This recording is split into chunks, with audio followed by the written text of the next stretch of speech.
शेरनी और बकरी के बच्चे की कहानी। एक दिन एक शेर और शेरनी दोनों भोजन की तलाश में जंगल में घूम रहे थे। तभी अचानक शेर को बकरी का बच्चा दिखता है। तब वह शेरनी से बोलता है, अरे वो देखो, सामने से बकरी का बच्चा आ रहा है, इसको खाने में बहुत मज़ा आएगा। तभी बकरी का बच्चा शेरनी के पास आ जाता है और माँ माँ करके उसका दूध पीने लगता है। उसकी आवाज़ सुनकर शेरनी को बहुत दया आती है और वह बकरी के बच्चे को दूध पिलाने लगती है। तब यह सब शेर देखकर शेरनी से बोलता है, अरे यह क्या हुआ?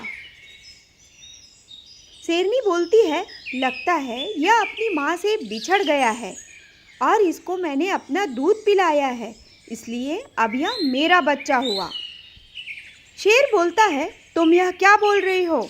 यह हमारा भोजन है, हम इसको खाएंगे। फिर शेर और शेरनी में बहुत बहस होती है और शेरनी बकरी के बच्चे को लेकर वहां से चली जाती है।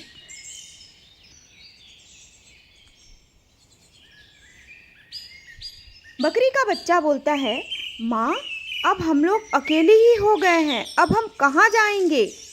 शेरनी बोलती है, बेटा, अब से मैं ही तुम्हारी माँ हूँ, अब तुमको कोई भी कभी परेशान नहीं करेगा और ना ही तुमको कोई खाने की कोशिश करेगा।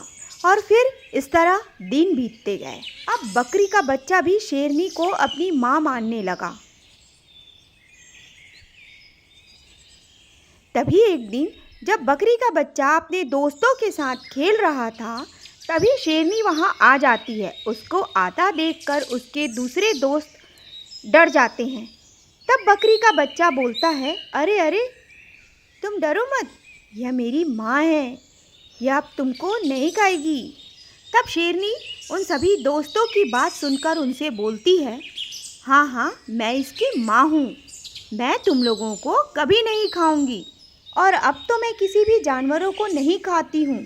तुम लोगों को मुझसे डरने की ज़रूरत नहीं है।